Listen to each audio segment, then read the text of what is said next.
मंगल ग्रह के दो उपग्रह हैं, फोबोस और डीवोस। जैसा कि आपको पता है कि मंगल ग्रह को लाल ग्रह भी कहते हैं, क्योंकि यहाँ पे आयरन ऑक्साइड पाया जाता है। और शुक्र ग्रह को अपनी पृथ्वी की बहन कहा जाता है, क्योंकि इसका जो घनत्व डेंसिटी है, इसका डायमीटर व्यास है, और आकार लगभग पृथ्वी के बराबर है। और बुध ग्रह सौरमंडल का सबसे छोटा ग्रह है, इसका कोई उपग्रह है नहीं। सबसे महत्वपूर्ण बात इसमें याद रखना कि बुध ग्रह का जो है तापांतर, मतलब टेम्परेचर में अंतर बहुत ज्यादा होता है। तो जितने ग्रह हैं सबसे ज्यादा उनमें इसका तापांतर है, मतलब रात का तापमान बहुत ज्यादा माइनस में चला जाता है और दिन का तापमान बहुत अधिक हो जाता है। सबसे बड़ा ग्रह और सबसे छोटा ग्रह, इसको याद करने की मैं एक ट्रिक आपको बता रहा हूँ।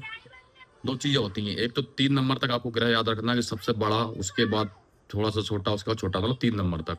और एक प्रश्न ये होता है कि ऐसे कौन से 3 ग्रह हैं जिनके चारों तरफ रिंग्स या छल्ले पाए जाते हैं।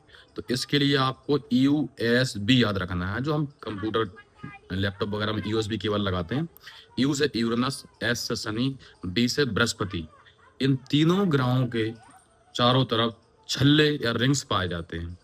अब ये 3 ग्रह, सबसे बड़े 3 ग्रह कौन से हैं, वो भी यूएसबी से ही आपको याद रखना है।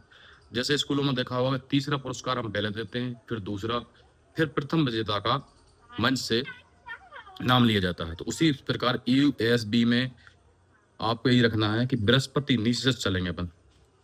सबसे पहले यूरेनस है तो तीसरे नंबर का बड़ा है, फिर शनि दूसरे नंबर पर, सबसे बड़ा बृहस्पति, वी, यूएसबी। तो सबसे बड़ा ग्रह बृहस्पति, उसके बाद शनि, फिर यूरेनस।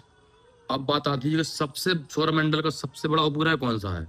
तो जो बृहस्पति ग्रह है उसका ही उपग्रह है गैनीमीड, वो ही सौरमंडल का सबसे बड़ा ग्रह है।